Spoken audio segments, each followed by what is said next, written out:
My name's Deborah. I live in York with my husband Peter. We live in Woodthorpe. My name's Peter Juga. I'm married to Debbie.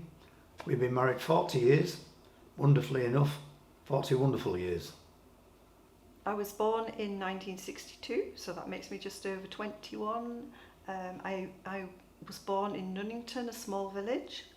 Had a good childhood in many ways because I could play outside all day long. I would be out walking by the river, cycling.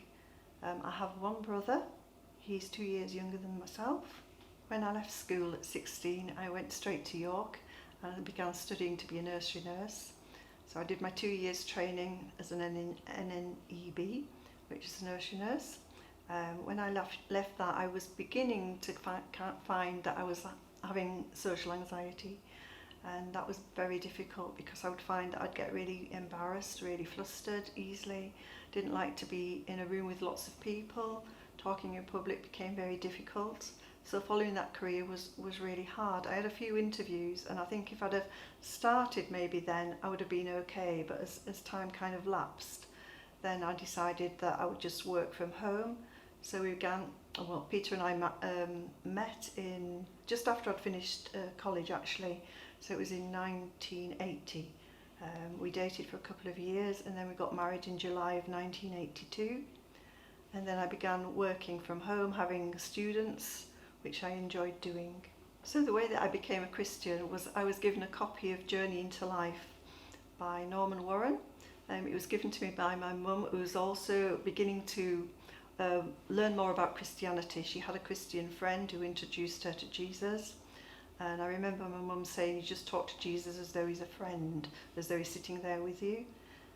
When I was young, I was sent to Sunday school. I used to go down the street by myself or with my brother when he got a bit older. I really enjoyed it. I loved listening to the stories about Jesus. And I remember every year, it was a Methodist church, we had to give our piece, which was like stand up and say a few words from the Bible, like a little psalm or something like that, which I enjoyed doing. So Peter and I went to a couple of churches. The first church that we went to was at Skelton. It was a Christian fellowship there. And there I met Laura and Angie, and we became firm friends, and they really helped me grow. Also my pastor Bob, he helped me grow enormously too, so that was just a time of growth. I had times where I wasn't as close to the Lord. It was kind of a bit cold feet, maybe not really on fire. Now I feel like I'm more on fire for the Lord than I've ever been. I think it was around July 2019 I began to have some serious health issues. It began with my stomach. It was the time of COVID, obviously, and the pain was immense. I was having a lot of pain. My stomach was swollen. It looked like I was 9 months pregnant. So I went off to the hospital. That was quite difficult in itself because I was all alone. Peter wasn't at the side of me where he would normally go with me to appointments. Waiting to see a doctor was a long time, and then when the doctor saw me, he said, well, I think maybe you should just see your own GP. I don't think it's anything too urgent. And then I began with like constant belching all the time, burping, acid reflux, nausea, feeling sick constantly, daily, every single day. They waited about 4 months before I actually have an endoscopy that found that I had the early onset of celiac disease. They didn't really get to the root problem of what was causing all this belching. I just continued to live with that for about 3 years. So my next lot of pains were neck pains, shoulder pain, chest pain, constant chest pain, really bad, severe chest pain that really scared me. And I kept going to my doctors about it, and they kept kind of ignoring it. I was getting neuropathy in my hands, in my arms, even in my legs and my feet. Some days I felt so weak I could hardly stand, I could hardly walk. This went on for a long time. Peter really wanted to go to South Africa. I didn't want to go because of all the ailments that I had. I wasn't sleeping, and I just thought, I'm not going to enjoy it. I'm just tired all the time.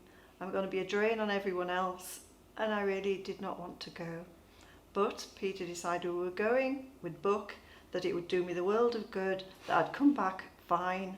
But while we were there, I got COVID for the second time, and I was extremely ill. Not only did I have COVID, I had like this sickness bug. I was throwing up everywhere, and I wasn't sleeping.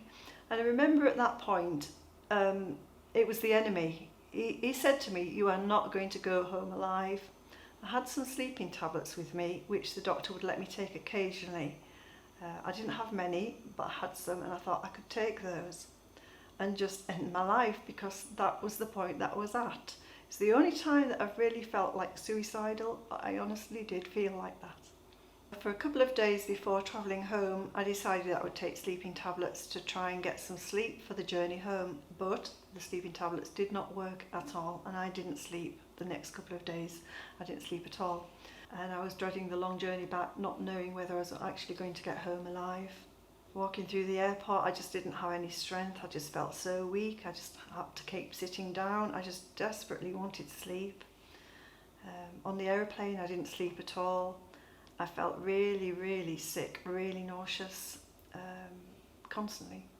So we arrived back in England around the end of November, and I still wasn't really sleeping. I was getting more and more confused. My mind didn't seem clear. I didn't really know what I was doing half the time.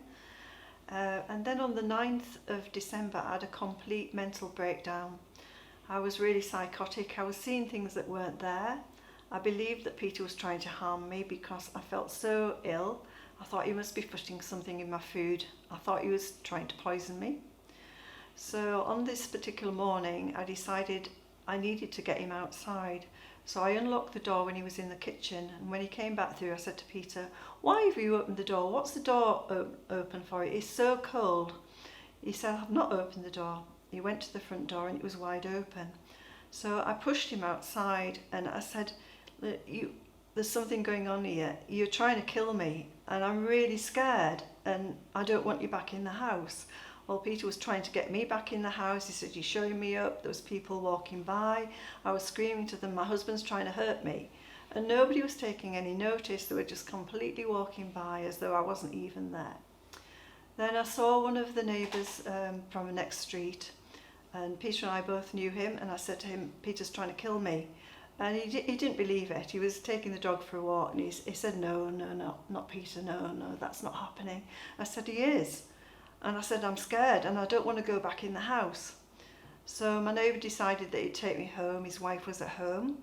He took me back to their house, and then they rang the police because Peter had tried to ring for an ambulance.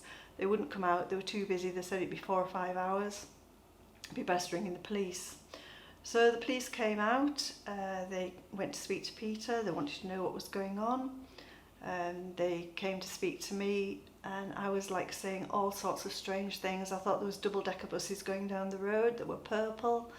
I was seeing people that weren't there. I was just completely out of my mind. So we arrived at the hospital, and I wouldn't get out of the police van. I was kind of like in the back of the police van, like in a cage. It was really bizarre. There was a policeman on the other side of the grill. There was like a grill between us, and he was talking to me. He was reassuring me where we were. But when we got to the hospital, I was convinced that it was the post office. I said, "No," I said, "You've not brought me to the hospital." I said, "This is the post office." I said, It's not the hospital." And I said, "I don't know what we're doing here because they're actually striking." They were on strike that day. When we opened the van doors, then I wouldn't get out because I thought there was a sinkhole. I said, "There's something on the ground." I said, "It's opening up." I said, "There's a light inside the ground." And I said, "I'm not stepping out, it's dangerous." The policewoman was then out of the police van as well, and she came around to talk to me. She says, "No, it's quite safe." She says, "You'll be okay."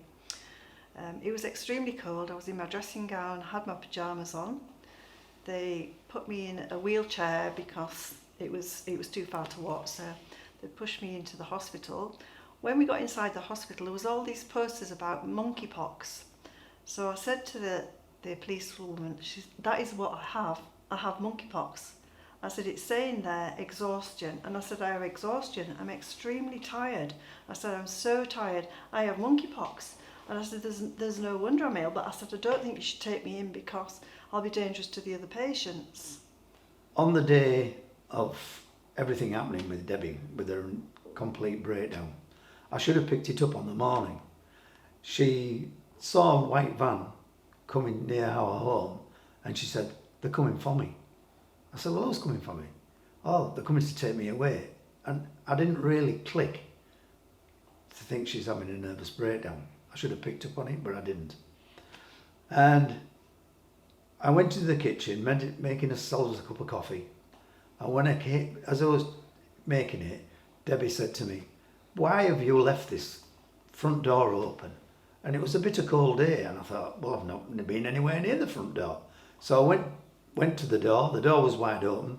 She pushed me out of the door, and she says, that's it, we are finished. I don't want anything else to do with you anymore. Which to me, we've had 40 years of happy marriage. We've never argued in the whole time we've been married. And the 2 years that I met her before we got married, we never argued. We always talked about anything.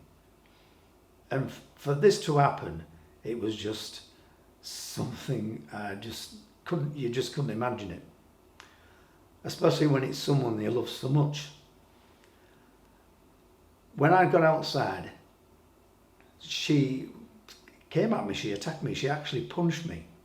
And I just retaliated by just clipping her over the side of the face, which I do regret doing, but it was to get her attention.